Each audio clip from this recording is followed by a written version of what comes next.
again to the 15th episode of the Console Corner, where we talk everything games. Today's episode will be part 2 of the E3 predictions, everyone's thoughts and opinions. We appreciate every single one of you that show up and support every week. Also, don't forget to ask your questions in the chat. We will be picking a few out to talk about at the end. Alright, now let's get into introducing our panel of gamers. First, I would like to say is our first guest, a true all-star podcast member of TXR and Four Guys with Quarters, Mr. Inferno. What's up? What's up? Glad to finally be back on Console Corner. Awesome to have you back. Thank you. Next up, we have the Gears of War goddess herself, Foxfire. Oh my god, yes, I love that. I thought you would. Now we have the man who never needs an introduction, Mr. Negativity himself, Mr. Zazz. That sounded like an introduction at the end there. It sounded like we need one. Let's continue. Just say hi and just, That's so uncharacteristic of me, and it's not part of my brand to just be okay with what goes on. All right, next time I'll just say Zazz is here. Will that make you feel better? Okay. Kind of. Okay. All right, next we have is the newest member of the Console Corner, and that is Bear Claw Gaming. Hey guys, glad to be here tonight to talk about games. Yeah. Last, we have my partner in crime on Gamers Knows Best, also known as Professor, Mr. GKB. Professor GKB in the house. Hey Phil, I'm still waiting for that follow. Come on. You ain't gonna get it. I know. And of course, I'm your host this week, SheWolf. Alright, so as we always start off, we'd like to ask everyone, what have you been playing? So this goes out to the panel of gamers, and this also goes out to the chat. If everyone would like to shout out their games. Yeah, I'll go first, I guess. I've been playing Overwatch. I've been playing a lot of PC stuff, actually. I'm playing Blade Ballet. I'm going to have a bunch of videos on that coming up. I've been playing Titan Souls, which came out for PS4, but I have it on PC thanks to the Humble Bundle. What else have I been playing? I played a little bit of Halo Infection with you guys. That was really kick-ass. And That was I think that's pretty much about it for this week. I've been working a lot, so. Yeah, for awesome. me, I've been playing a lot of Doom. Chat's blowing up with Doom, so that's awesome. Everybody's rocking out on Doom. Played Infection. I'm playing Brothers, what is it, Tale of Two Sons? Yep. That's pretty cool. That's about it right now. No, Black Ops 1, right? You were playing Black Ops yeah, backwards compatibility. Yeah, I just played that before we got in, yeah. Awesome. What about you, Bear Claw? Wrapped up Uncharted last week. It was pretty good. Moved on to Doom's single player, avoiding the multiplayer. And then lots of Halo 5 Infection. Awesome. And Fox, what about you? Well, of course, I've been playing Halo 5. I do that all the time. And on the side, I've been playing a lot of old school games, actually. Grand Theft Auto 5, Call of Duty today, the Black Ops, backwards compatible, Rise, Last of Us on the PlayStation 3, Forza 6, and Hydro Thunder. Wow, Awesome. Hydro Thunder, wow. That Yeah. on what platform? 360 or Dreamcast? Or Yeah, 360, the backwards compatible one. Okay, cool. Yeah, just and a lot of old school games. That's awesome. what about you, Zazz? What have you been playing? Oh, not much. Finished Uncharted 4, and just today, like 3 hours ago, started on Homefront. So you know Nice. about it. What? Wait, you bought that, yes? I didn't buy it. I'm not an idiot. Oh, I was... Words were out of my mouth, bro. I redboxed it, and you know what? Okay, everybody redbox this game. It is such a conundrum because it's so broken and so weird, but it's also so entertaining that the only way I can describe it is like State of Decay, where there's so many things wrong, but it's still so fun and addicting that I can't.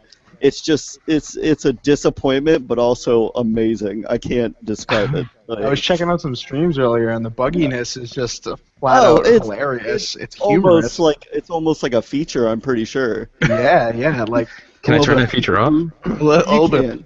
going on. You know, the characters I all of a sudden mean- disappear, like peekaboo, they appear out of nowhere. A I little pushed bit of, my hand like through a door, like reload animations all messed up, and that's just part of the humor, I think, that I'm How about finding. the checkpoint spawning where you'll spawn right next to enemies, just chilling there with their guns Yeah, out, and you don't have a gun think wielding. Ugh, yeah, seems broken. Have you played any Doom there, Zazz? Yeah, I didn't like it. I'll wait for that though. Alright, well then that's a perfect way to go into our next topic, which is Doom. It released on May 13th, and as we all know, IGN gave it a 7.1. Now this I don't agree with, but let's hear from the rest of the panel. What does everyone think? Starting with GKB. Doom's awesome. I love everything about Doom. The maps are huge. There's challenges. You go to the ruins and it's like a little mini games to earn more stuff. Collectibles are fantastic in the game. Multiplayer is like hit or miss for people. I enjoy it because it reminds me a lot of Quake, and I really loved Quake back in the day. So yeah, I'm having a great time. The graphics are phenomenal. Some of the best I've seen, this gen so far. I love the Funko Pops. Yeah, those are Oh, yeah. hilarious. I saw the Mooch one. I collected that one. That was amazing. I saw that on Twitter. You tweeted at him. Yeah, but overall, it's a great game to me. I mean, if you had a choice, what would you actually rate it? It's not a 10 for sure. I'd probably say 8.5, 9ish. And would you recommend it to anybody? Yeah, I would recommend it to everybody to pick it up. It's fun. All the weapons are enjoyable. Yeah, I would definitely pick it up for sure. What about everyone else? Yeah, I haven't finished the campaign yet, but I'm probably at about 75% mark. I think it's really good. I'd probably give it something similar, probably about an 8. One of my big concerns when they reboot relatively dead franchises is that they're going to try to modernize, right? They're gonna make a Call of Duty clone, and that's what I'm so pleased with Doom is that it's very, very much a gorgeous next gen game, but it plays a lot like what you'd expect from the franchise. So it's a blast to play. It's really fun. I enjoy it. Yeah, I like that. I like that they. I mean, I haven't played it. I've watched a lot of it because I, like many other people, I think, are just trying to decide whether it's worth that 60 to plop down just for a 13-hour single player. And I personally have no problem with that. I just want to make sure that it is something I'm gonna enjoy the whole way through because I know the multiplayer I'm just not gonna get into. But I agree with you, Bear Claw, in the fact that the single player does harken back to, and GKB said a little bit of this as well. It does harken back to the old school Doom days. Like goes away from that scariness of Doom 3 that people got turned off from, and it's more like the old school games that people were wanting to get more of, and just put a nice polish of paint on there, nice coat of paint, and made it really beautiful, smooth frame rate. Just an excellent experience from what it seems like. So I'm leaning towards getting it now when I was totally against it after playing the multiplayer beta. Yeah, I mean, and harken back to, the original Doom and stuff is a lot of those Easter eggs, in there have a lot of, the maps and stuff from, like, the old Doom and everything, which is pretty awesome. Yeah, definitely. So going along that, how you stated that, you're on the fence about it. Fox, I believe you're on the fence about it as well, right? I'm on the Fox. Yeah, you're on the Fox. Yeah. Yeah, I'm thinking about getting it. I don't really care like what IGN says about it, but if I hear, GKB says good things about it, or, he points out the pros and the cons, then I would listen to him more. So from that, I would make my decision. And also, I've seen some things online about it. The game looks good because it's action-packed and the graphics look awesome. And I even like the music in it. I saw some gameplay from like the campaign, and music, it has like good music in there. And I did play the beta, and I actually did have fun with the beta, so I did enjoy that. So that's another thing that I would, get the game for. I wouldn't replace my Halo or anything like that, but I would play it on the side. And, Yeah, when you need a break or whatever. Yeah, and I do like certain modes in there. I think there's like 7 different modes in the multiplayer, and Warpath is like my favorite one from the beta, Yeah, so I I would love play Warpath. that. And I believe that the game was made by 2 companies. Like somebody made they made the campaign, and then somebody else made the multiplayer. multiplayer, so that's why it's so different and off-putting to people. And I still thinking about getting it though. I don't know if I want to get it for 60, but I will be getting this game.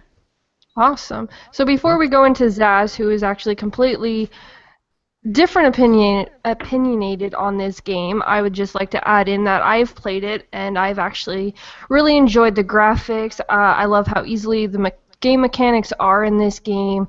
The helpful hints with the different coloring on the creatures kind of helps you with the killing and stuff like that.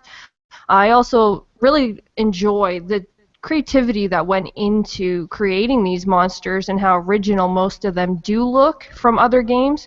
So that I actually really appreciate as well. And again, it is enjoyable. I love the whole Funko Pops thing. I watched GKB find a whole bunch of them, and it's definitely an awesome thing seeing the Easter eggs that they give, and also the side missions kind of give you a little more to the game than just a standard campaign, which I really thought was a neat idea to do. I also that's a good point you bring up too, SheWolf, about the ease of play. Like just about anyone that's really not like a shooter person could pick up this game and really enjoy themselves. There's no like big learning curve for the weapons. It's pretty much pull the trigger and it does its thing. So Yeah, and the ammos, like, they stick out. You could see the colorful ammo and Right. stuff to pick up and the specials and whatnot. Just like the good old days. Yep.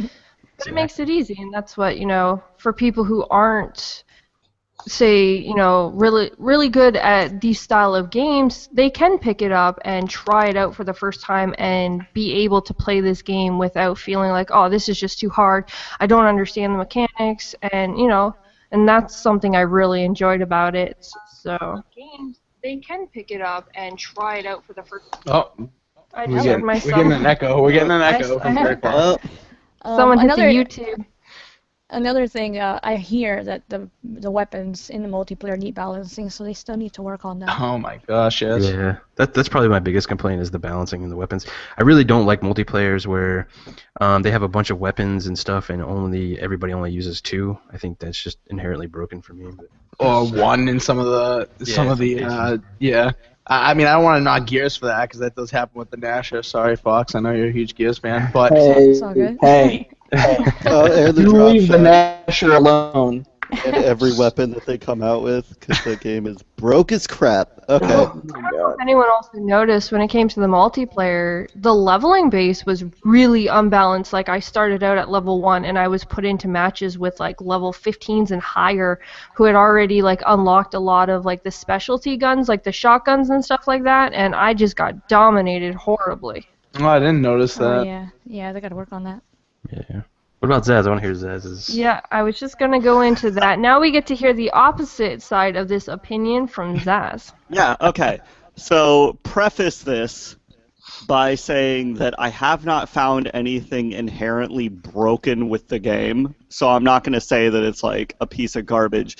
I will preface it by saying that I don't like anything about it, and that's kind of where I'm coming from on this. So it's just like not your kind of game. It's probably not. I mean, I feel like I can get better. Like, okay, the movement mode and everything felt kind of fluid, speed-wise, everything like that. You go in, run up, beat things down. I just got sick of seeing the same execution animations every single time because I was always facing them head-on. Well, here's the thing I want to ask you, Zazz, before you move on to your next thing there. How far did you play into Doom? Like, how far did you... I'm trying to. Okay, so it's definitely a few hours in. But I'm trying to remember the last thing that happened. I remember there was like this big like machine that you got to flip on where it's got all these like elevators and everything like with Okay. green lights in them. I don't really remember where that was. Spoilers. Level 4 or 5, probably. Yeah. Spoilers, the green lights. Where I was going with that though is like as you move through the game, like for just the kill animations, just that we're on that topic is, each new enemy they introduce has a couple of different kill animations too, Yeah. as well as going through. And I'm so- not saying I'm not going to finish it. It's No, just no, review. I'm just saying. So, okay. So maybe I am just not a big fan of the fact that, like, I feel like, okay, yeah, I know what it is. Like, I wasn't really old enough at the time these were coming out to get these kind of shooters. I think, like, the kind of, like, I guess I would call it, like, the corny one, the over-the-top, like, jumping speed, like, nonsense kind of shooter I got was Unreal Tournament 2008. was the last real one I got into, and I guess I'm just out of that mindset of like chainsawing an enemy and just watching ammunition like fountain explode out of his head. Yeah, I wasn't a big fan of the whole lava level designs on most of them. Like, there was a lot of red tones, and again, just wasn't for me on that. Felt like Obi-Wan and Anakin fighting a Mustafar at the end of Episode 3, just all the time. Lava, everything, Terminator, everything. Yeah, it's just, I mean, you know, it wasn't my thing. Yeah, not saying it was broken by any means. Like, it did look good. It did play pretty fluidly. It's just I'm not into it. I mean, even the setting, I'm not really into the whole like demon fighting thing unless it's Diablo. So it's just not my thing. See, I feel like that the public is spoken in terms of wanting this kind of game again, because they can't, like, Shadow Warrior came out recently, like last year, was it last year or 2 years ago? And that game is like over the top execution style kind of thing, similar to Doom. And then Shadow Warrior 2 is coming out, and people are like loving the hell out of that. It's like a cult classic. So I think if it came out too, if Unreal Tournament came out again, I'd probably be into the over the top sort of thing. It's just this isn't my setting. This isn't really my kind of. Yeah, that's fair. My cup of tea, like, because I loved Unreal Tournament, especially with the announcer. I thought that was the greatest game shooting wise. Like, that game was so fun. Excellent. Yeah. Where's that one again? It's just maybe it's not my setting. Like that's I'm so heavily dependent on the lore. Sorry, popcorn kernel. I'm so heavily dependent on the lore, and the storyline has to be appealing, and it can make or break it. That's probably why I can play a bullcrap horrible game like Homefront, because I like the setting so much. Well, it's true, because, you know, like you just said, you weren't old enough back then to play the old school games, so the nostalgia factor is nil for you, just like it is for a lot of people that are gaming on these machines these days. So you need that kind of attachment to the lore in order to get into a heavily story-driven game like Doom, that's really over the top and unlike anything else. So, like, if it's just not for you, like, it's totally respectable, because, like, that's going to be the case for a lot of people and why they don't play it. And, you know, they need to maybe work on that for the next one to get more people into it and not have it be so, like, over the top necessarily. Yeah, you know, it's a nice change of pace too, because we have like a lot of like modern shooters and future shooters and stuff like that, and, you know, going to this hell setting, and, you know, it goes to a couple of different locations too throughout the game. I thought it was a nice change of pace, you know. Definitely. I officially enjoyed it just because it is different from the other games that have come out recently. So it's official, everybody. SheWolf likes it. Official. Yeah, well, everyone does unique. Zazz. So. Yeah. Well, right. question for you guys before we get off this topic: did you guys like Shadow Warrior? Didn't. Or did you guys play? Oddly enough, didn't get to play that. I'll check it out now.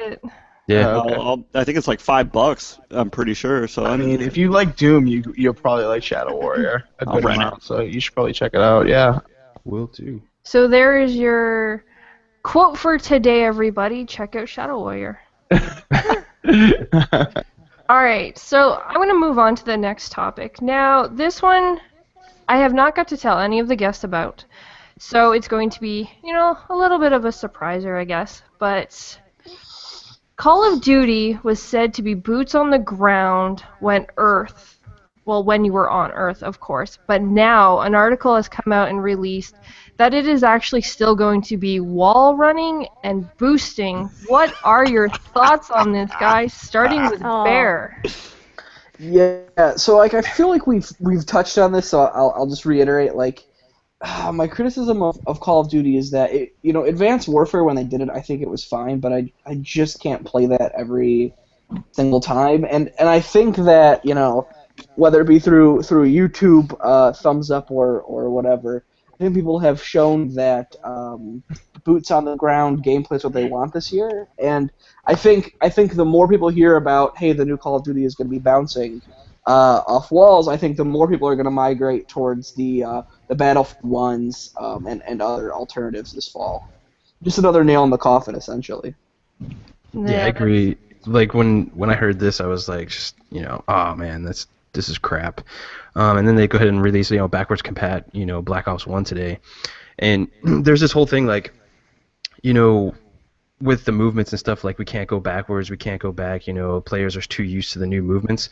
I completely disagree with that, because playing Black Ops 1 today made me realize how much I enjoyed the old CODs and the way they played. So Yeah. we just need to go back. Well, and the thing is Activision knows you feel that nostalgia, and that's why they're bundling their remaster in an $80 upward, Yeah, that's fashion. Like, because if they sold it separately, everyone would just buy the $30, $40 remaster. They wouldn't buy Infinite Warfare. They know that you only want the boots on the ground. Yep.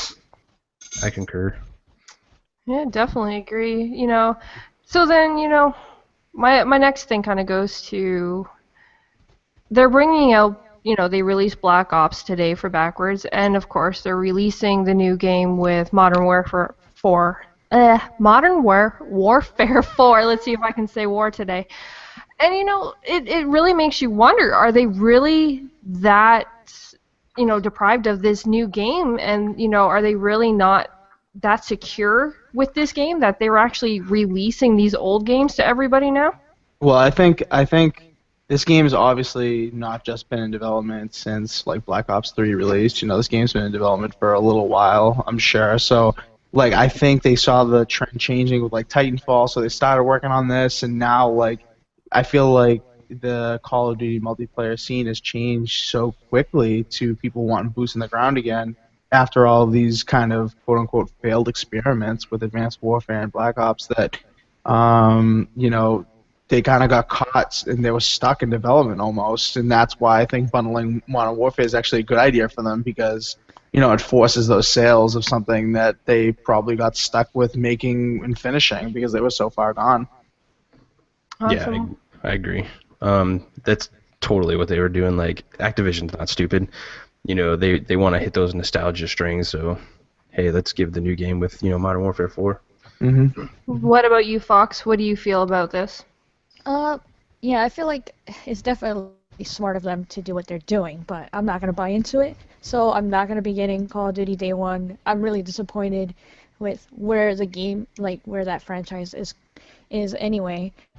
But, I mean, a part of me does want to play the remastered, but I'm going to wait it out. Be strong, Fox. Be strong. Yes, I can do it. And I think my younger brother might get it on PlayStation, so I'll just sneak a peek and see, how that looks over there. Play it smart. And, yeah, I'm fine just playing the backwards compatible Call of Duty Black Ops right now. So And we get I Sarah don't Michelle need it. Gellar, Buffy, baby. Hell yeah. Wow. Call of the Dead. I'm down. Yeah, you get Buffy back. What about you, Zazz? We know how you love Call of Duty. The string together like Mirror's Edge copy. Copy every game if you want. You're dead this year, Call of Duty. Everybody join the resistance. Don't buy this stupid crap, especially for $80, because it's going to hurt you in the end. And especially because, be happy with if you're going to be happy playing in the barren wasteland that is going to be the 12-year-old middle school of the Call of Duty servers right there, then okay, you do that. Everybody else is going to be on Battlefield. Everybody else is going to be on Titanfall. There's so many better games to play. Yeah, like Gears. Yeah, no, that one's worse. The only I had game. to slide that in there. The only game that I would pick Call of Duty over. This stringing together bullcrap parkour nonsense. I'm done with it. I'm done with that whole franchise. Like, it tastes dirty in my mouth to even talk about that dumb game. Yeah, he even made a video about it. Yes, the only time I've ever made a video when I'm super angry. Gears and Call of Duty, only videos. Well, it's kind of. I think this is a really interesting move, and I think the Black Ops thing, I gotta admit, totally unexpected. Even though people have been clamoring for this and been voting on that Xbox site for backwards compatibility games, Black Ops 1 was near the top of the list, along with Black Ops 2, coincidentally, and other Call of Duty old games. And now they're releasing it for Xbox One as backwards compatibility, and obviously, it was trending on Twitter today that it got backwards compatibility. Tons of people playing it. I feel like this is just going to cut into sales of the new game. I think they should have just waited. As cool as this is, like, people may be just content with playing Black Ops 1 and just skipping Modern Warfare, even though it is remastered. Yeah, well, and building off of what you're saying, I saw somebody was sharing on Twitter that there are like something like 65,000 people playing Call of Duty Black Ops right now. Yeah, exactly. I presume many of them are on Xbox One. So yeah, it's interesting to see over the next week and then month and then forward, if that population stays or if it kind of fades away. Well, I think, But yeah, oh, yeah. sorry, go ahead. Sorry, go ahead. No, I just think that Black Ops and then the remaster in the fall will kind of definitely be a final signal to Activision. If you don't do boots on the ground, you will lose that family name that they've become over the past decade. Right. Especially with Titanfall coming. Yeah. Because You're that right. game's going, that's the game a lot of people are looking forward to, especially now that they've released it also on PlayStation. So it's not just an Xbox exclusive anymore. It's become, a highly wanted multiplat, which a lot of people are really excited to see this game for the fact they're bringing the campaign now. So it's not even just going to be the multiplayer that everyone was upset about. It's also going to have the campaign and single player, and it's also releasing around the same time that Call of Duty is. And I think the fact that they released this article saying that it's no longer going to be boots on the ground, that there's wall climbing stuff, I think they're in serious trouble for that. Right. No, and I think you're absolutely right. Yep. I agree. Yeah, I'm definitely more interested in playing Battlefield and Gears and Titanfall before Call of Duty. Mm-hmm. Well, and I think that's EA's plan too, right? I mean, they've got Battlefield coming out in mid-October. Call of Duty traditionally first or second week in November. So if EA positions Titanfall to come out the third or fourth week of November, they can squeeze Call of Duty from both sides and hopefully bleed sales. And look, I'm all for good competition, but I just think that if this Call of Duty sells well, then they're going to continue down this path of this, flying around, bouncing off walls, stuff that I think we're all pretty tired of. Mm-hmm. Well, if it sells well, do you think they will think that it sells well because of Infinite Warfare, though? I mean, if it sells better than Black Ops 3, are they going to be that delusional that they think that it's because of Infinite Warfare, Right. They Right. are Yeah, gonna be I know. that delusional. Well, They're because, just looking for justification to keep doing what they're doing. Right. Bunch of idiots.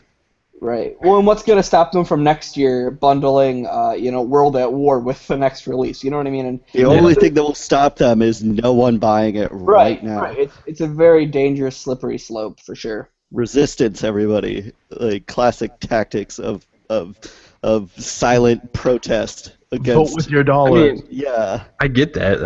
I really do, and I hope everybody does. But let's be honest here. Like, they're pulling on nostalgia strings. Like, COD 4 is like an amazing game, Yeah. and this is probably going to be the highest selling COD, probably ever. I'm just going to be honest there. Really, ever? That's the problem. I think it's funny when you think about EA Sports. Like, now they're going to have Black Ops 1, they're going to have Modern Warfare 4, and then they're going to have the new COD. Do you think people could actually demand for one of the older ones to actually be this year's championship? For EA I'd for think- esports, I don't know. Yeah, it is actually interesting too, like to see if there's a push for the remaster to take over as, like it's interesting to see where the population will be.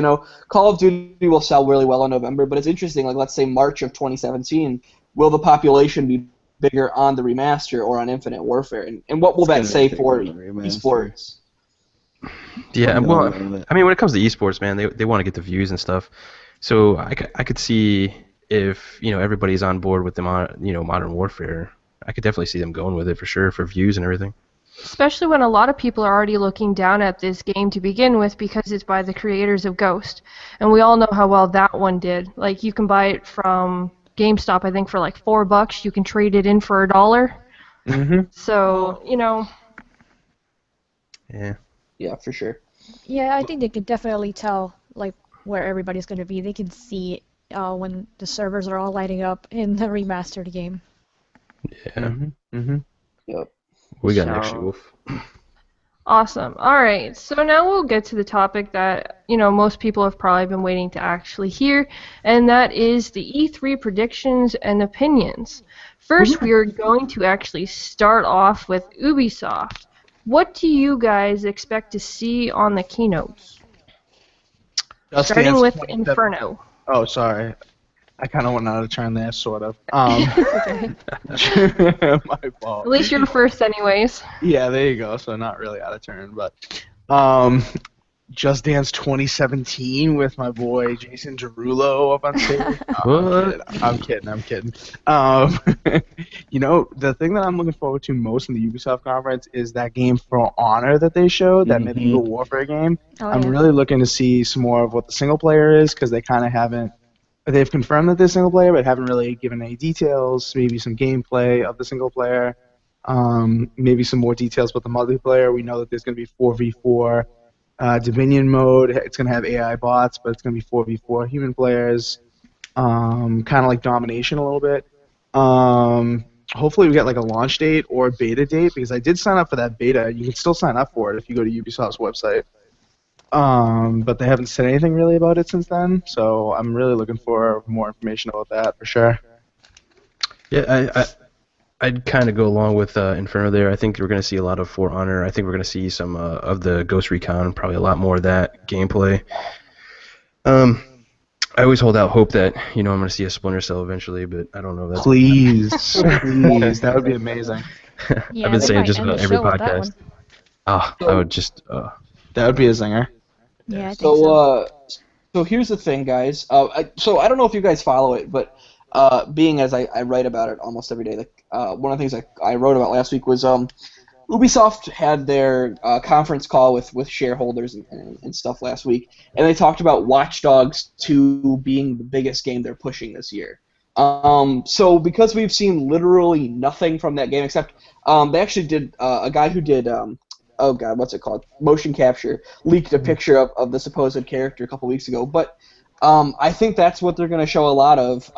I hope that Ubisoft doesn't pull an Ubisoft. I hope they actually show a game. I don't want them to do what they did with the original Watch Dogs, where they show something that's so graphically, superior to what ends up being released. But I think we're going to see a lot of Watch Dogs too. I'm hoping for a teaser trailer for the Assassin's Creed that's coming in 2017 as well. Yeah, that's probably a given. I feel like if they show Watch Dogs 2 and it just looks exceptional, like you just said, Bearclaw, and if they don't... Everybody's gonna be jaded. Yeah, everyone's gonna... It's because it's like, fool me once, shame on you, fool me twice, shame on me, you know what I mean? Like, people are just... They're just gonna go nuts over that. They're gonna... If it looks great, they're just gonna complain. If it looks like shit, they're gonna complain. So it's gonna be a lose-lose for them anyway, but... Right. Well, and Watch Dogs, again, it's so hard to speculate. We haven't seen anything, but one of the things that makes me both nervous and excited for Watch Dogs 2 is, if you remember Assassin's Creed 1, it was a good game when you played it, but ultimately, it definitely had some huge faults. And then Assassin's Creed 2 came out, and it was it's still probably the best game in the series. So it's interesting to see if Ubisoft can do another turnaround where their sequel kind of nails all of the pitfalls of the first game. It'll be, I don't know. I think that Watch Dogs had a lot of potential, and it just didn't quite live up to it. So I'm interested to see what the sequel can offer. Definitely agree. I don't know if Inferno heard this or not, but Rand came out and said possibly a surprise Assassin's Creed this year. You guys think that's gonna happen? No way. No. I don't. After they released that press release there, that pretty much promised to their loyal fans that they weren't going to screw up an Assassin's Creed, because they're going to take the time to really put the love and determination into making it bug free and an essential release next year. If they released something this year and it had any bugs, I feel like people will be like, oh, well, you're no good for your word, Ubisoft, thanks a lot, kind of thing, I think they're just going to actually release a trailer for the next Assassin's Creed in Egypt, but I don't think they're actually going to do a surprise one. Or maybe it could it could actually be like the Chronicle ones, where it's just the the minor ones, which they could do again, because they Yeah, that's true. those were technically successful in one aspect, but then in another they did kind of fail, but it's still something that they could do in that form. Well, now they'll have full-time assets for they'll have full-time working assets for that Chronicles game. If they decide to release a new one, it won't be sandwiched in with the other Assassin's Creed games. So they'll have advertising, they'll have proper time to work on it. So it'll be probably way better. I think it would be smart for them to do. Release the trailer of the Egypt one, and then do, a few better Chronicle series, smaller ones, of course, to release for say what was it before, $20 for one one part of the Chronicle. I think that would be a good move for them to do. I think that they're going to show the trailer for Assassin's Creed, and then at the end they might show a little teaser for the next game that's going to come out next year or the following year. Interesting. Anyone think that there's going to be any Division talk whatsoever? I mean, honestly, they'll probably do one of those things where it's like a 2-minute awkward thing, like between demos, where they force in here's what's coming in the next expansion pack, and everyone's like, oh, we're still playing this. Yeah, I mean, it'll probably be like that if I were to guess. I think they're gonna, probably bring out more about the DLCs, because they took such a hit with all the expansions and stuff that they've done recently, and they've lost a lot of people.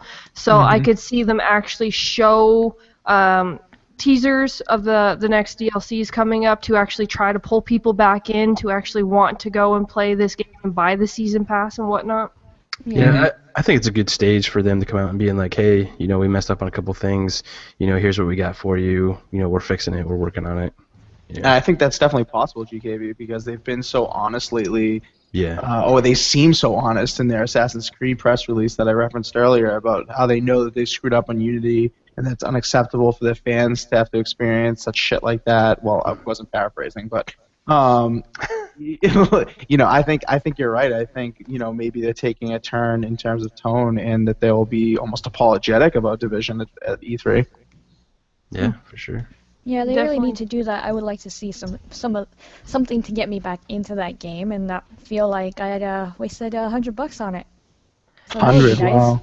Yeah. Yeah, I think majority of people probably spent 100, but I still have high hopes for this game. I see a lot of people say that they traded it in and whatnot, and I do feel bad for this game, because I really was one of the main supporters of this game, and to see it fall the way that it did with the mess ups that it had, it's just really sad. There was just nothing left for anybody to do. It became another Division or another Destiny. Yep.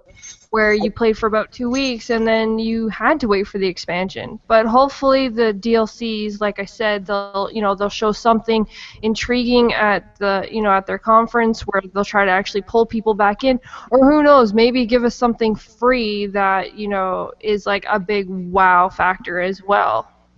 Yeah, that's an interesting thing. Yeah, free stuff Definitely. always makes people happy. So. Yeah. Well, look at Halo. When they screwed up, they gave you ODST. Yeah, ODS, ODS. yeah. Oh, yeah. So you guys think they're going to show any other games like maybe South Park?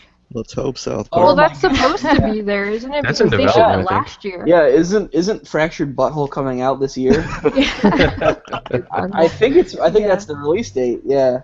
Also, can we I'd just be so acknowledge happy that is about that. still the greatest name I have ever heard Yeah. in gaming. Oh my god. What a Oh, good yeah, best title. game the first one was. I'm Oh, so it's- excited for the second one. Yeah, the first one was so good. Oh my It's god. backwards compatible, people. Oh, what?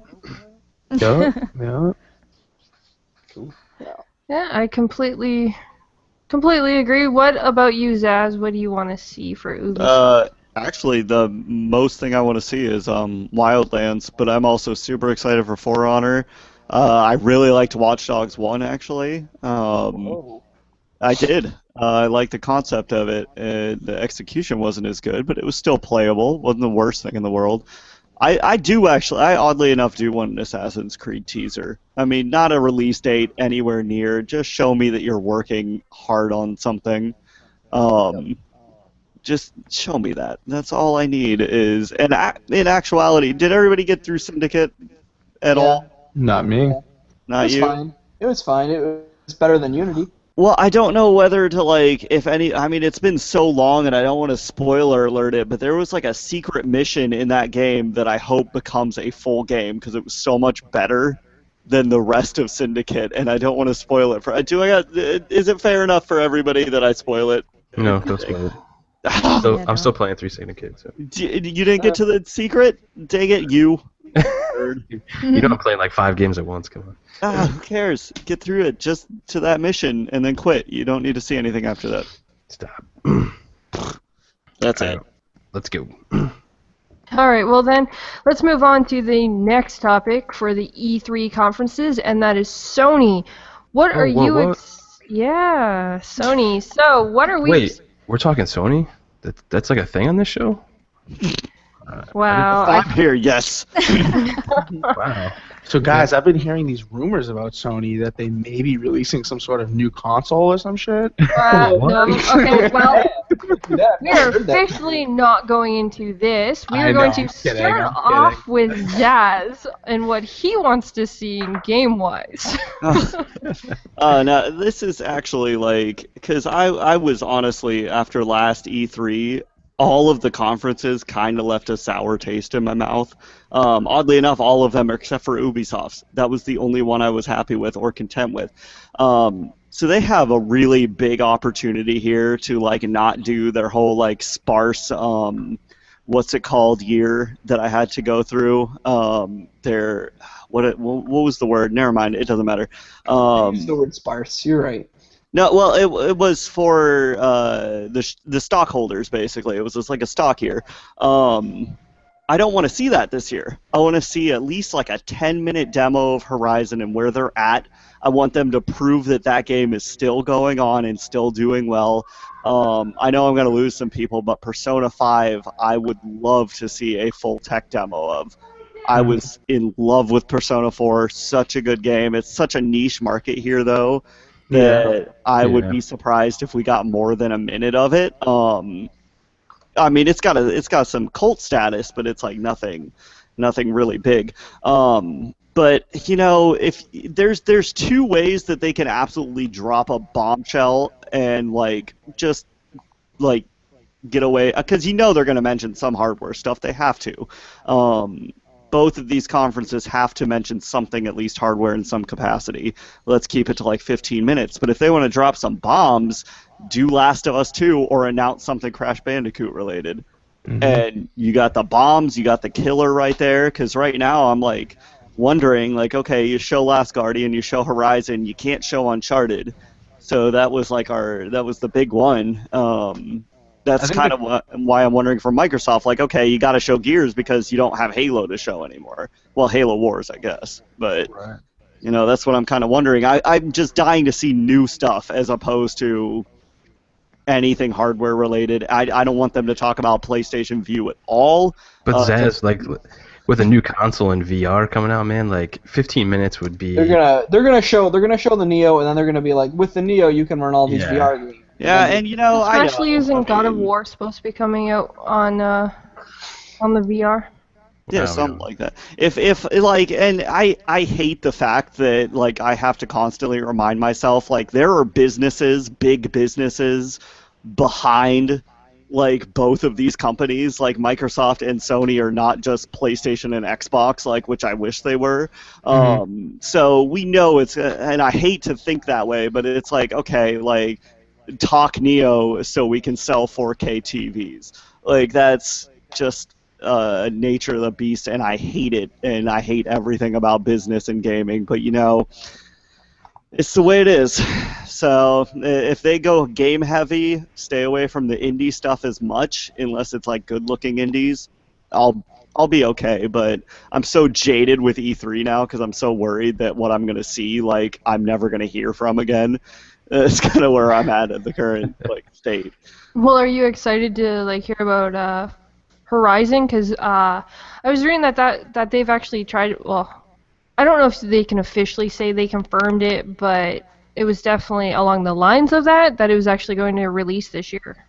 Like which if they do, that's perfect because I'm like way more for let's see the new stuff as opposed to like let's see the old stuff. I mean, I didn't need that many tech demos of like Arkham, Uncharted, Halo, and all that stuff because I've seen those games. Like we know how they play.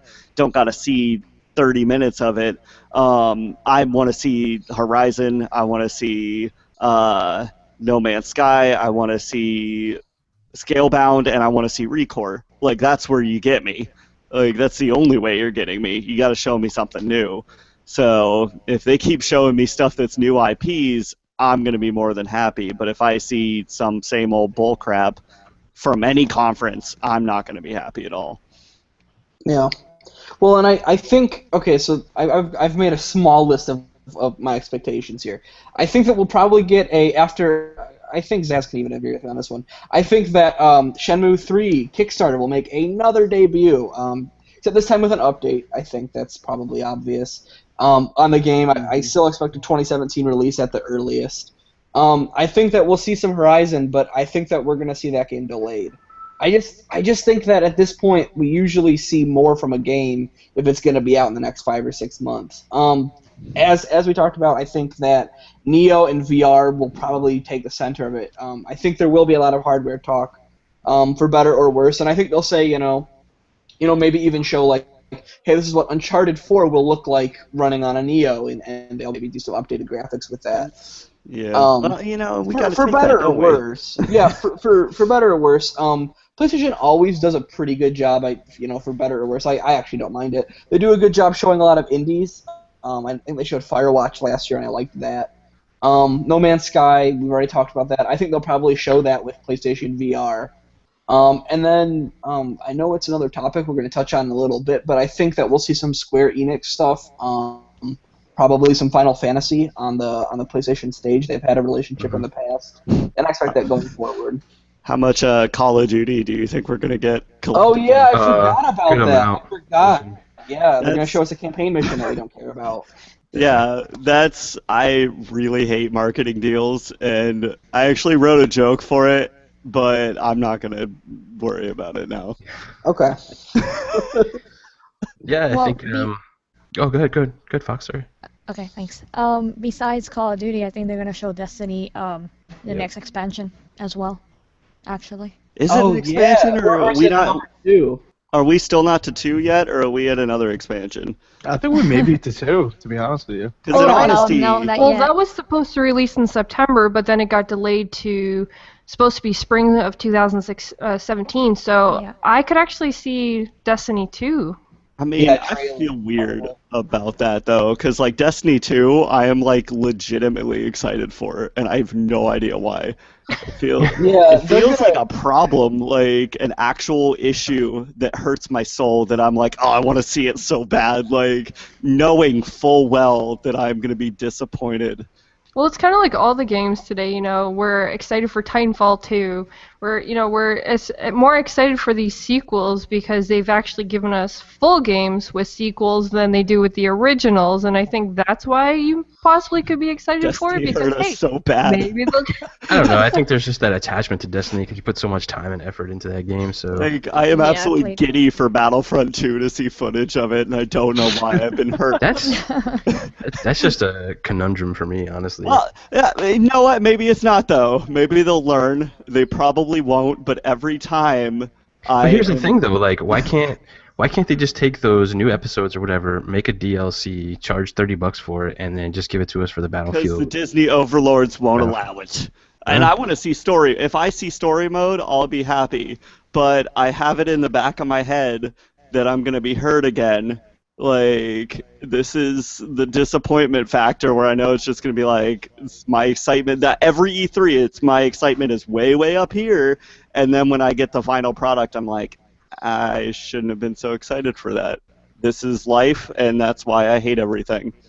Well, if they go along the lines of, like, the Republic or, the Rebel one that you hate so much with Disney Infinity, how are you going to feel about that Wait, which one? for the next Battlefront game? Oh, well, I kind of like Rebels, but I hate Clone Wars. So if we see Episode 7 stuff and Rogue One stuff, actually, I think Rogue One's going to be the expansion, in honesty. They're keeping it so hush-hush, and it's coming out in January. I'm like 95% sure Rogue One is that expansion. But, you know what? I don't care. My name is Captain Zazma. I am going to play as Phasma in a game. I'm going to spend $150 on it. We Whoa. all know. And let's just show me that. Show me that, Sony. Show me that, EA.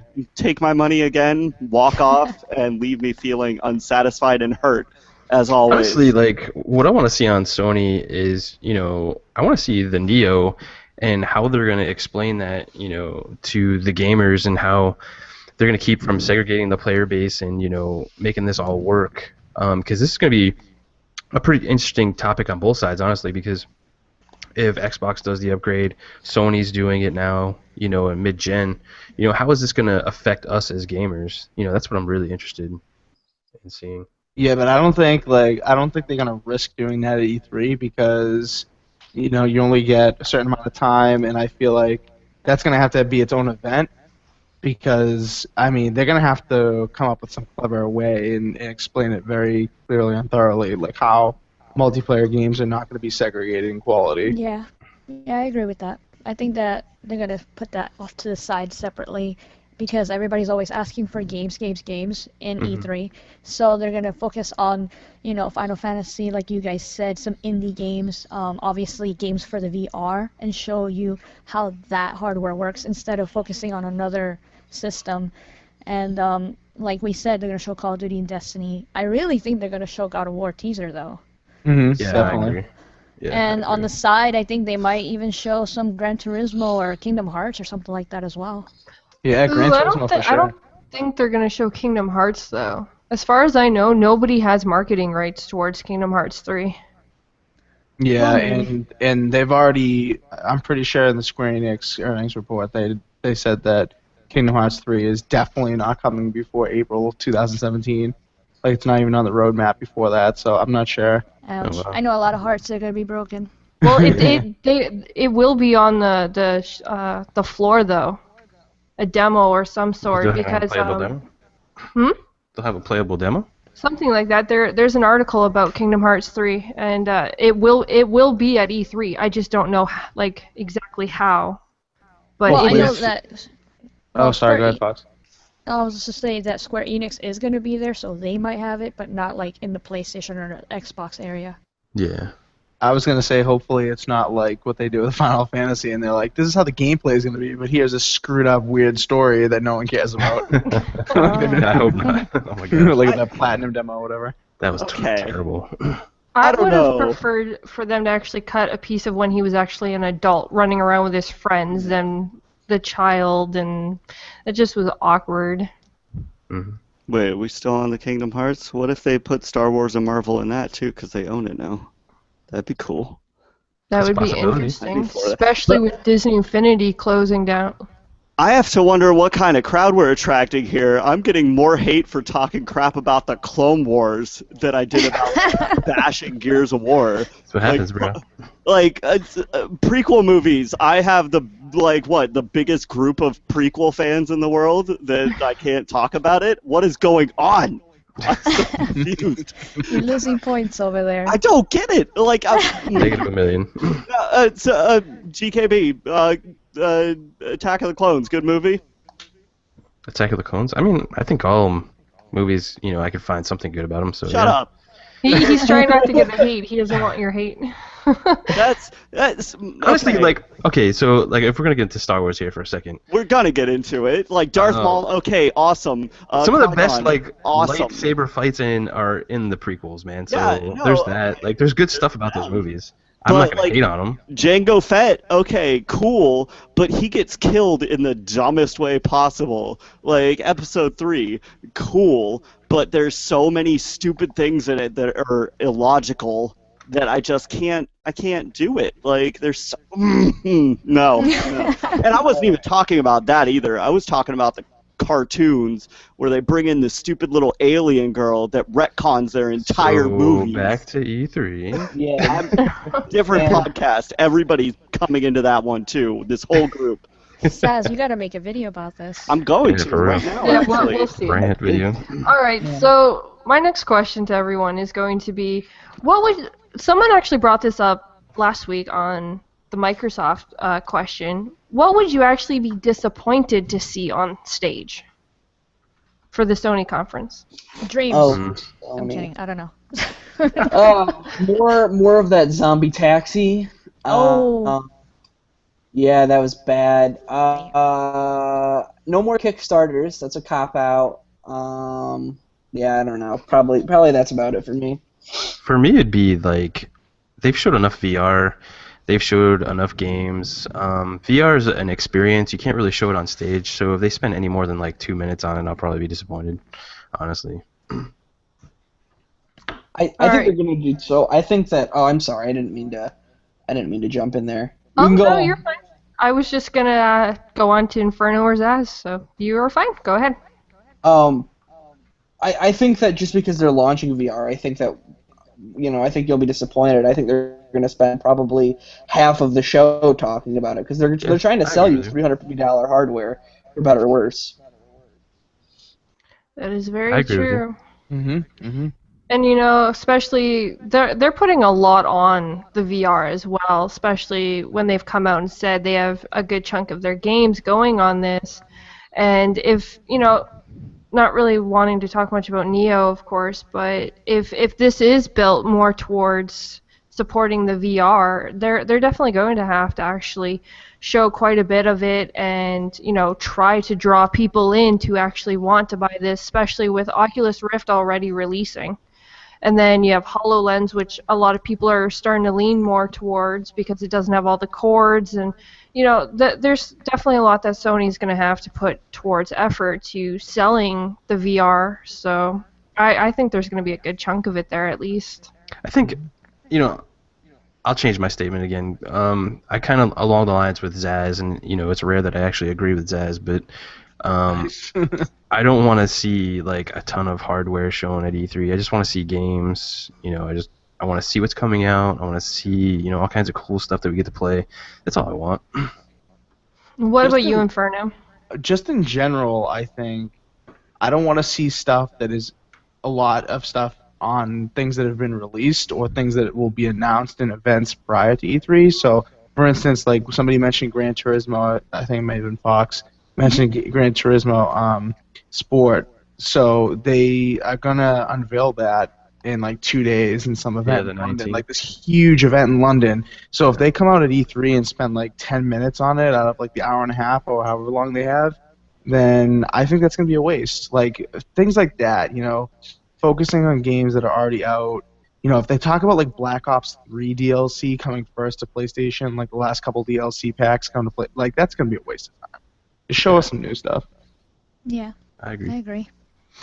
That is very true. And, we all know that they all have games that have been not formally talked about, but have been talked about. Someone actually pointed out Detroit. It was actually a game that I had seen a small teaser about, and it was actually pretty interesting. I could actually buy a PlayStation if this game is actually as well as it is, what they've put off for it anyways. And I would actually really love to see a game demo of that game. I don't know if any of you have actually heard of it or seen anything of it. The Detroit game, Become Human, where you're actually like an AI type person. That's Quantic Dream, right? It's David Cage's next thing. So yeah, I think that'll be interesting. I think that genre definitely resonates with a lot of PlayStation gamers or just gamers in general with Heavy Rain and oh god, what was the one that came out? Beyond Two Souls. I wouldn't be surprised if they don't show a little bit at E3. Yeah. The graphics look amazing, and they would definitely be showing a lot of potential for games if this is one that they show. And it's games like that I really hope they're actually going to focus on this year instead of showing, say, like Final Fantasy like they did last year, and even, say, The Last Guardian. I'm sure they're going to show No Man's Sky. So, there's definitely games we're going to probably see. Hopefully they don't spend a lot of time on, but hopefully they do bring out these games that we haven't heard much about but should be releasing sometime within the next year. Cool. So that is my opinion on that one. Yep. Alright, so let's move on to the next topic for our E3, unless there's something somebody else would like to point out about the Sony conference before we move on. No, I'd just like the to Star Wars thing. I'd like to go ahead and just tell the chat, go ahead and put your questions in there if you want to get us to answer any of them. Awesome. Alright, so the next we'll be moving on to is Nintendo. Now, we've all heard that they're not going to be showing the NX on stage, that they could possibly just be talking about the next Zelda. What is everyone's thoughts on this, and are you disappointed in this? Let's start with Fox. Yeah, the word that comes to my mind is disappointment. I was really looking forward to seeing something about this, and we have to wait, which really bums me out. And on top of the fact that everybody knows now that they've been saying they're going to focus only on Zelda, so that's also disappointing to a certain aspect because they are coming out with other games and they're not talking about them. And at the same time, it just feels like they're throwing in the white flag, like they're done with the Wii U in a way. Even though they're focusing on Zelda, that's also going to be on the new console. But I know that they're going to have other games that they're not even going to talk about, like Paper Mario and Pokemon and stuff, and they're not going to focus on that. So to me, it is really disappointing, and I don't even know why they're not even going to talk about the 3DS, but yeah. They're probably not going to talk about the 3DS. I do think it's important that they do because the 3DS is, such a big system and, is pretty much their bread and butter, keeping them still alive and relevant. But at the same time, that's also the reason why they're not going to talk about it because they don't need to convince anybody. You know what I mean? Like, they'll put out Pokemon Sun and Pokemon Moon and they'll sell, double-digit millions of copies. And, they wouldn't even have to show any gameplay. If they just went poof, one day was like, poof, oh, here's a new Pokemon, people will go out and just buy it anyway without wasting any, marketing dollars or whatnot. So I think that's the big problem. Sure, when it comes to Pokemon, you're right. Like, that is a well-known name and everybody knows about it. And they could walk into the store and it's, like, promoted perfectly. But there's other games on the 3DS that don't get that kind of promotion. Like, there's RPGs on there that nobody knows about. I mean, I haven't touched my 3DS for a while. Yeah. And I would like to see, what's coming out instead of going in there and digging in through the articles myself. Or waiting for a Nintendo Direct, which I feel like that's all they care about is pointing out their stuff on there. Right. I agree with you because, personally, I just went into a GameStop for the first time in like months recently, and I went to the 3DS section, and there were a ton of games, and I'm like, what the hell is this? What is this? What is this? Yes, They don't even advertise the stuff, and then I look in the back, and then I Google them or whatever, or YouTube them, and I'm like, wow, this is actually pretty cool, and I don't play my 3DS because, the games that I get for them are released on a very specific schedule, like Pokemon, Smash Brothers, Mario Party, stuff like that. So yeah, I agree. I feel like they're gonna waste like stage time just by standing there and going, "Hey, we got Zelda," when everybody else wants to know more. They're actually not even gonna have a stage. The whole thing that they're doing is they're just gonna have a booth like on the floor. It's their Nintendo Treehouse thing that they did last year. So they're not even gonna have an official conference. They're just gonna be chilling on a couch playing some, Right. They'll send you some pre-recorded video with all of this polished footage. Yeah. No, it's I mean, like honestly, they might as well just do what are those things they do every couple months where they just have it like a random YouTube stream. I mean, they might as well just do that and not even show up because that's all they're gonna do. It's the same thing. Yeah, it is disappointing. Like, that's the only thing I can think about when it comes to Nintendo right now is disappointment. Because if they're only going to focus on Nintendo Direct, then there's other people out there that don't have this or don't have that game and they don't know anything about it. Mm-hmm. And what you said about being disappointed about the NX, Fox, is perfect because I think a lot of people are disappointed about not seeing it. But at the same time, like, I think that for a business decision, it's the right thing to do because honestly, I think they probably have something already, manufactured, ready to show, and then Sony drops this, or this rumor comes out about Sony having a PS Neo, and now they're almost afraid with their tail between their legs. I'm assuming, like I don't know anything for fact, of course, but I'm willing to bet some money that the Neo is more powerful than the NX already. So if they're gonna unveil an NX for Nintendo, that's already underpowered compared to the Neo, then, same problem as with the last couple of generations for Nintendo.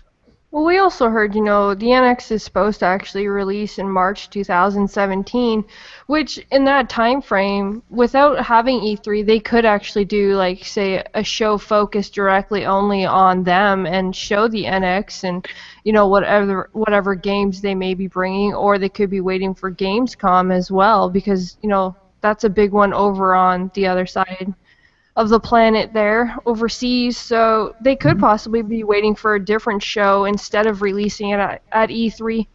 Yeah, my thing is like, yeah, I agree. Like Nintendo is a disappointment this year. We all wanted to see this hardware, but like E3 is like a media event where you want to get your new hardware into the media's hands. You want them to, start doing their reviews and talking about it and getting that hype going. Yeah, there's other shows, that could do that too, but I don't. I think the best showcase though for that kind of stuff is E3. So and the other part of this too is like, I really wanted to see them at E3 as well to see what kind of third-party support they're going to have, because I think that's really important for Nintendo going, into the future here. Is getting that third-party support. So I don't know. What about you, Zazz? I want to see more puppets and more mobile stuff. Puppets? Well, Yeah, isn't Treehouse that is what going they to showed last year was puppets? I like the puppets. I like puppets a lot. And you know what? I do talk a mean game about mobile in general, and that's the freemium tab stuff. I am legitimately excited for Pokemon Go. I don't know why. Yeah. But like what was the one called, the Miitomo, or was that the newest mobile one? Yep. Apparently that's doing like really well, and it's justifying all the actions that they're going to with a mobile platform. I did want to see the NX, and I understand why they pushed it back, but at the same time, I mean, like, just gotta go with it. I mean, I never take them seriously for a while until they announce Rogue Squadron remake. I'm not gonna take them seriously anyway. So You want a remake, not another one? I want a remake and another one, Call of Duty style, $80. Well, I would actually. This kind of goes into the next topic. With them not really showing anything at E3, not having an actual stage, Square Enix has not actually confirmed whether or not they were actually going to be at E3 on their own stage. Now, there is still somewhat time. Again, just because it hasn't been confirmed yet doesn't mean it won't be, but it's going along the lines of there are some shows that are no longer actually going to E3, especially we got EA now, who is doing more of a fan-style show on the outskirts of EA than actually appearing at EA stage. What's everyone's thoughts about the fact that these shows are actually pulling out of E3 and not making the big production shows that they have before? Let's start with Bear Claw Gaming. How do you feel about this? Yeah, as far as people pulling out of it, it's just I don't know. I mean, it's disappointing. I think we touched on this last week a little bit, but growing up watching E3 in the summertime was always something I really liked. So when I start seeing these things go away, it does bum me out a little bit. There's something fun about sitting on the couch all day eating snacks, watching different games that are coming up later that year. I guess that sounds pretty lame, pretty sedentary, but I mean that was like the cornerstone of one of my favorite things in the summer. So when I see companies like EA and Square Enix slowly backing away, it definitely makes me feel pretty bummed out. Awesome. All right. What about you, Inferno? I think it's a foolish move, to be honest with you. I think there's more and more ways to consume E3 coverage. They don't have to just depend on it being on Spike TV or what have you. Now that you can be on Twitch, and people can have things going on at the same time, and different Twitch channels can stream it, so you can watch it, and get everything that's at E3 essentially.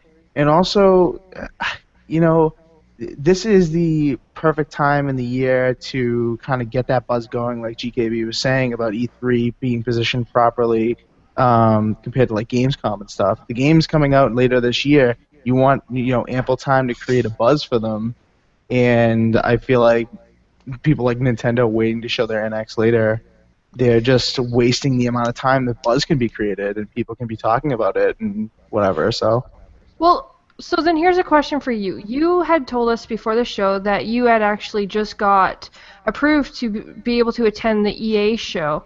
One, congrats. I'm sure we are all extremely jealous of that. But Yeah. at the same time, Do you think that would actually be a better road to take, to actually open it up to that forum where all fans could actually get an invitation to attend these conferences instead of having only press? Well, see, you're asking the right guy this question because of my attachment to PAX, and I think PAX is a much better forum than E3. Even though I haven't been to E3, until later this year I'll be going. But I do think the letting fans come in and play the games is a better route. So I don't blame EA for doing it, but at the same time, the press on that kind of stuff, I'm assuming, is going to have to come after. It's not like going to get the same coverage that it would have if it were a big conference at E3. So they're sacrificing, I think, a little bit of media coverage to get it in the hands of the select few that are able to be out there in California at that time. So. See, no, I kind of wonder on that one because if you really think about it, YouTubers have kind of become the major, almost celebrity nowadays of gaming, and with big-time YouTubers actually being able to attend this this EA like yourself, who can actually do the coverage, who actually has big fan base, who actually do listen to them, could actually get them more press because of the fact that there will be so many videos out there that people are going to be paying attention to than just shooting down, IGN for, you're biased, you get paid, no one really officially wants to listen to you, but there are some people. So I kind of wonder about that aspect of it, if, EA actually gets more coverage because of the fact that they're allowing people who actually have somewhat of a stronger voice and fan base. It's an interesting theory, and you also have to consider with it that these big guys kind of, for good coverage, almost expect something in return. They love going to these conferences, and of course, for smaller people, it's a privilege, but for them, it may be like, okay, well, what's in it for me? What am I gonna drive serious traffic by going to this event? Whereas the YouTubers that you're speaking of are hungry for new content, so they're gonna go, they're gonna be pumped, excited. They're gonna have their rigs. They're gonna be like, look at me, I'm making these videos, and I'm part of the press now too. So not only are you gonna have more videos like you're saying, SheWolf, but they're gonna be of better quality because these people are gonna be so genuinely interested. More than the big guys seem to have been in the past few years. Like if you watched Ubisoft's conference live on TV last year, and you saw some of the press in the crowd, like people looked like they were sleeping, for God's sakes. So yeah, it wasn't like too exciting, but for Christ's sake, like you're at a conference at E3, like get pepped up, like get some good stuff out there. But they're gonna be YouTubers in this EA Play event that are just gonna be like going nuts for all this new stuff, and they're gonna be really excited about it, and there's gonna be a lot more positivity behind it for sure. So on that, we gotta agree with you. I think I have the same feeling as you guys, but like I think we've touched on it before, but like I don't understand why we don't have this why not both thing where they because Xbox does it too, right? Where they allow like X percentage of the audience is from this fan event, and they also host a fan event where people can play the games. I don't understand why they've kind of leaned against doing that. Maybe it's what you're talking about, where they just can't quite get the press as riled up as they'd like them when they show their big games. But yeah, I don't know. I don't quite follow why they don't do both. Yeah, I've always been on the opinion of I want to see E3 go to like the way of Gamescom, and like I was talking to Tim Dog about it too, and he wants to keep it like this niche. He wants E3 to be that niche thing where a select few people. But my thinking of is like why don't they open up the floor and everything to all the fans and come get tickets, come in, see, enjoy the show. But the media can still have their thing too, because they can go behind closed doors and play the stuff, get their footage, get their interviews and everything like that. But still have it open up to the fans. I just think in the future, that's just going to be a better option for everyone, honestly.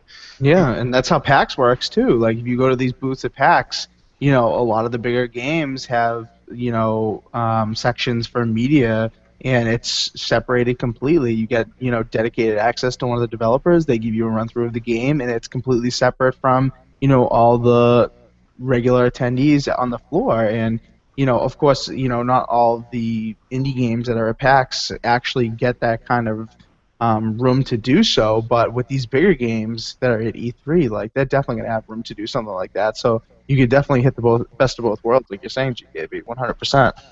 Yeah. What about you, Fox? What's your opinion on this? I agree with you guys. I do think it should open up to the public. The fact that people can get their hands on it, and you spread the word, word of mouth, and they tell 10 people and they tell 100, whatever. But yeah, I agree with you guys on that. I'm just still disappointed that Nintendo sucks. You heard it here first. Fox hates Nintendo. I'm really sad. My heart is broken. What about you, Zazz? What's your opinion on E3? What, as a whole? Yes, and I can these do with shows that. starting to drop out and whatnot. Yeah, I'm for that. I'm for anything where people go against the way things have been done all the time, even if they were working. So, it's just a matter of principle at that point. I don't care for it. What? What?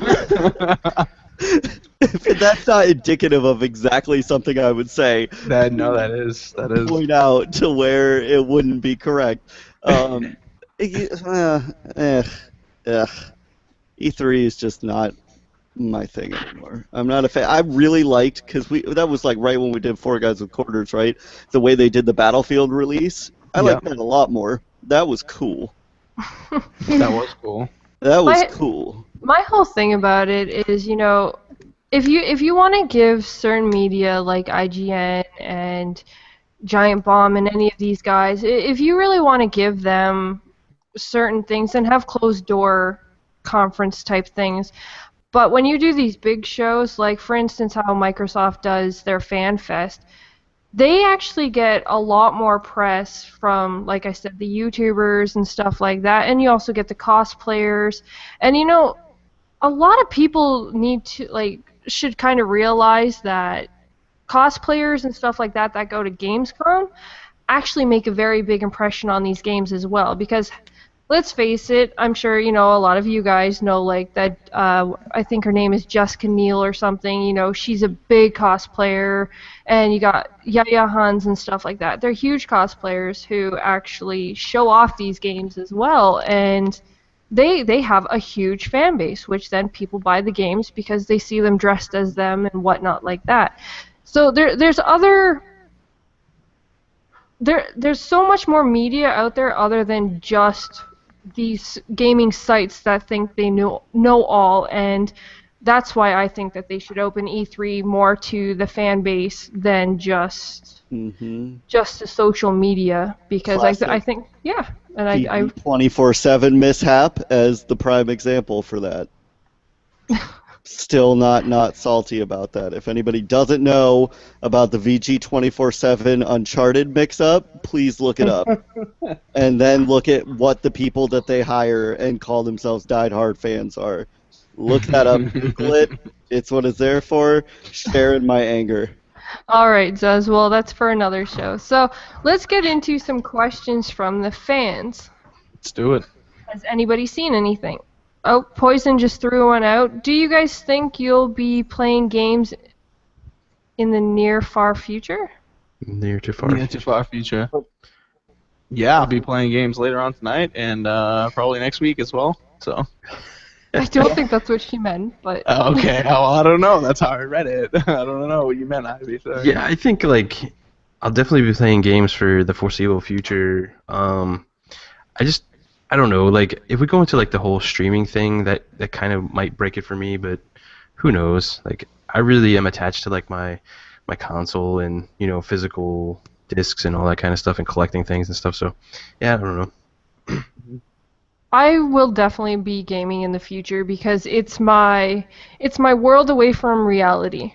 I can sit and get lost in a game and not have to worry about any little stupid thing that's going on around me. It's kind of my getaway, and it's something I've always gone to since I was younger when it came to MMOs or anything like that, and it will definitely be something, as long as they keep producing games, probably always be playing games. Mm-hmm. And you have kids that you have to show the way, so. That too. That is a good one too. What about you, Bear? Yeah, I don't ever really plan on stopping. I don't know. Every time there's a big change, I get a little bit reluctant, but then as soon as I start playing, I forget about it. Yeah, no, I don't ever plan on stopping. Fox, what about you? Yeah, same here. I think that it's a world to escape and enjoy and have fun and meet people, talk to people, and see like what kind of stuff people could create. And I want to be involved in that world. Mm-hmm. So I can see myself in the future gaming and stuff and showing my niece and nephews, how to play. Awesome. What about you, Inferno? Oh yeah, I'll be playing till the day I die, I'm sure. In some capacity, I've been doing it all my life. I wouldn't know anything else, to be honest with you. And I've got, like Fox said, and like we kind of alluded to with you, I've got little kids running around that aren't mine. Two nephews, but they love gaming, and I'm definitely gonna be there to show them the way and take them to the arcades and all that kind of stuff. So Nice. definitely. What about you, Zazz? I'm already pretty close to quitting, so Anyway, we're gonna ignore Zazz here. Look at the last week. I spent 3 days off of video games. Not only did I work out like every single day, I actually like read stuff and studied. I got so Bullshit. much done. No, it's not, and it's not. I told you. Don't Oh my gosh. that. I lie a lot. Don't point it out when I don't. That's not fair, because nobody will know the difference. Oh my gosh. I got a question. Okay. No. I think it's from Storm Shadow. I honestly don't remember. It was a while back, but podcast crew, do you think Microsoft will show footage of a sequel of Sunset Overdrive or Rise Son of Rome? Yeah, that was Storm Shadow. Shout out to Storm Shadow. The answer is no. Yeah, no. Definitely not for Rise. Sunset Overdrive has a little bit of hope, but I doubt it. But Rise is an absolute confirmed no. They're not reboot. Didn't they have like redoing that at all. Crytek and all them like have like a falling out kind of thing? Yeah, they did. So yeah, that's definitely not going to happen as much as we would want it. Yeah. Yeah. Honestly, Because of Sunset Overdrive, one would hope, but we don't know. Yeah. yeah, I would love to see a Sunset Overdrive 2. I thought it was a great game, but I don't think it's gonna happen. I would love to see a second, but this time with co-op. I want co-op. Yes. Oh yeah. Yes. Definitely. Co-op. I would have loved the game, or even just give me DLC with co-op, and I'll be happy. Mm-hmm. Don't even have to bring out a sequel. Just bring out co-op. Yeah. There was another question, if you don't mind me referencing it, SheWolf at GKB, that was in the chat that I did notice earlier from Storm Shadow. He wanted to know, kind of related to E3, so I think it was an awesome question for this episode. He wanted to know if we think that Microsoft at the conference will show a new like killer feature like some digital trading or game sharing with friends more than just like console sharing like we have now. Do we think that it's going to be some sort of new killer feature shown on the current hardware we have right now? Well, for me, I think Cortana coming is a pretty killer feature for me. I just love that demo that they showed. In the YouTube community, we've been talking back and forth about like the family share and all that kind of stuff. Mm-hmm. For me, I mean, I think that's really cool, and I think that's great for the gamer side. But I really just don't think publishers are going to get on board with that, and developers, that's revenue they're losing essentially. So I don't know. I think they're gonna show that we could use YouTube streaming. That's what I think. Mm-hmm. I but want that so yeah, badly. a lot of people are asking for it. So I mean, it would really, be sad if they don't do that for the fans. But something that I would like to see would be a better version of Upload Studio. They could revamp that. That would be nice. Yeah, just turn that into like Sony Vegas or something. It would be awesome. Very true. He's All right, with for last Sony. question, I'm actually this one's just kind of fun, and I figure I would ask the panel. It's from Taz, and the question is: do any of you have gaming or geek tattoos? Gaming or geek tattoos? No, I have tattoos, but I don't have any gaming ones. I I want thought it some. would be a fun one. Yeah, see, that's the big one. Yeah, me and my friend were gonna get Call of Duty 4 back in the day, but she did it, and then now I just want Gears. Oh, that's tattoo. worse. One of my friends actually got when we were drunk one time. He got a tattoo on his ass on both butt cheeks. He got Jigglypuff on each one. Oh, I'd consider That's like a amazing. Titanfall one or something like that. That would be kinda ooh, cool. I'd go. I wanted a Halo one. Halo would Yeah, be cool, Halo, too. that would be I another wanted a one. Halo one, but that's because that one has actual sentimental to me. It was actually the very first game me and GKB played together on Ew. Xbox. Brought it to the So- dark side, people. So it has actual sentimental. So I will, once I have the money, I will actually be getting a Halo tattoo. So, but I do wanted have a Sly like Cooper 8 one. other tattoos that aren't gaming. Says, did you say Sly Cooper? Yeah, that's gonna be my first one as a Sly Cooper one, but I'm really That's worried that there are like germs on the end of the needles. So Just make What sure. if I give you the tattoo? that's even worse. That's like a home one. That's mean. That's like, I don't know. Do you have a sterilized environment? I'm not saying for the artistry. I'm saying for the germs. That's what's I can worrying. make you one. Is it gonna be like a prison one with like a needle, like a pin? No, we Yes. have an actual tattoo machine. How rude. Okay. Anyways- is it Oh my god, I sterilized? want one. Anyways, Wolf, I want Bear, what about you? Tattoos. Got tattoos, don't got gaming tattoos. I don't know. Maybe one day a Crimson Omen. Maybe some gears. I don't know. We'll see. Nice. Nice, dude. That's cool. You don't need a Gears. What about you, Inferno? If you could have one, what would you want? Considered it maybe like 3 or 4 times in my life at different points. Definitely a Triforce. Nice. That's I was like so dead set on getting one when I was 18, getting like a Triforce. I don't know where exactly, but On your Getting butt a tri- cheek. on my ass cheek, maybe like my friend with his Jigglypuff. He really regretted that, man. He really regretted that, of course.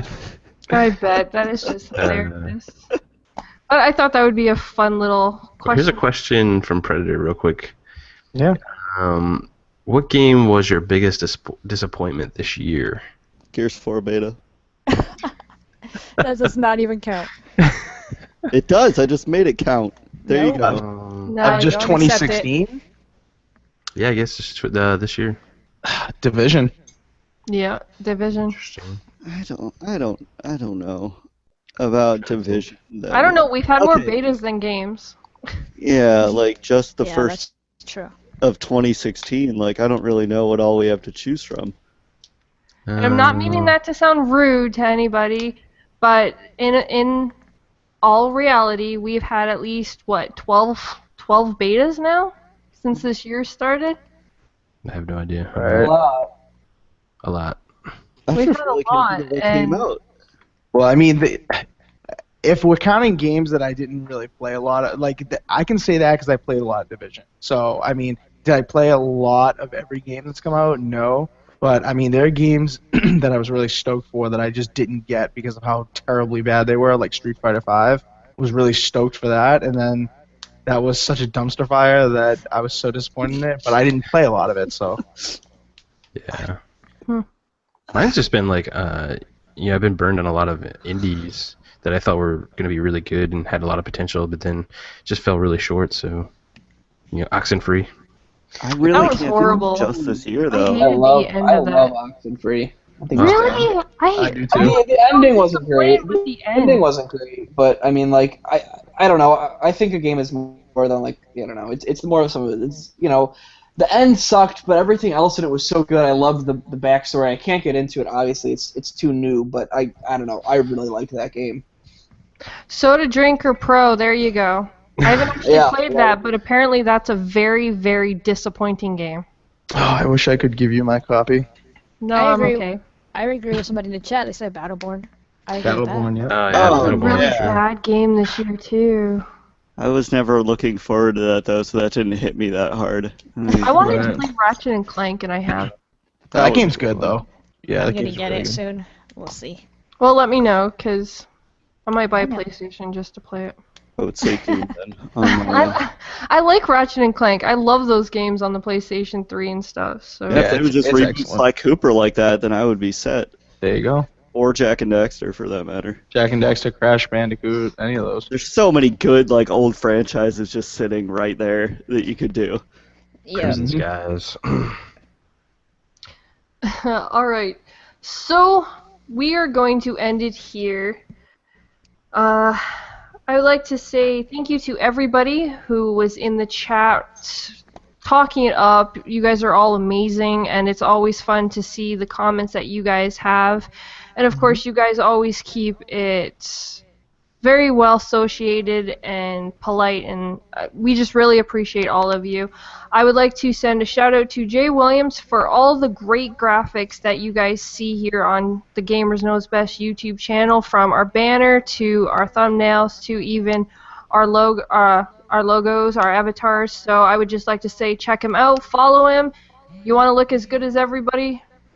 I would definitely check him out. Now I'm going to go ahead and let these great gamers shout out their channels or whatever they have going on. So let's start with Foxfire. Okay, I want to shout out SheWolf because she made my logo, so thank you for that. And my banner and stuff on my channel, so you guys can find me here on YouTube, Foxfire. And no, I did not get my name from a freaking browser, people, calm down. I got it from a movie in the 90s. So anyway. Okay, Firefox. Firefox. Ouch. But yeah, you guys can find me on Twitter as well, Blanca Fox. Alright, awesome. So check her out, guys. Next we have Inferno. Yeah, you guys can find me on Four Guys with Quarters on Thursday nights, 6 p.m. Eastern. Not really sure exactly where this week's going to go. Probably some of that Call of Duty talk we got into here. But that show kind of has a lot more Call of Duty fans, so I think we'll get into it just a little more in depth. Also, find me on Twitter. That's probably where we can get the best contact with me. My Twitter is _Inferno217_. Awesome. And let's go to Bear Claw Gaming. What do you have going on? Yeah, you can find me at my blog at bearclawgaming.com. I do reviews and I do news on a daily basis, so if you want to swing by and check it out, that's great. Otherwise, you can find me on Twitter, and I'm usually relatively active on there. So, yeah, love to chat with people. Awesome. What about you, Zazz? I wasn't planning on doing anything at all. I got some personal stuff going on that I'm focusing on career-wise and everything, so I wasn't been on Twitter much. But now that Pieces of Crap brought up the Clone Wars crap, expect like 6 series of videos on it. Oh my gosh. Awesome. Okay. GKB, what about you? What's up, everybody? GKB, Gamers Knows Best on Twitter, Gamers Knows Best on YouTube. Love you all. It's always great, talking games with all these people, having a great time. Yeah, just thanks. And I'm SheWolf. Of course, you can always find me on Gamers Knows Best. You can find me on Twitter. So check us out. Check out all these gamers. I will leave links down below for everyone if you want to get in contact. As always, please like, subscribe, and leave your comments below. Thank you, everyone, for joining us. And Real quick, we're doing another gaming Doom session tonight, so come join us. We'll have some fun. Nice. oh yeah, tonight. I don't know what time. We got a time frame. Sometime tonight. Watch for Twitter, guys. Watch for Yeah, Twitter. we'll post it out there. We will post it. Again, thank you all for coming. Peace out, Cub Scouts. See ya. Take care of your fellow gamers.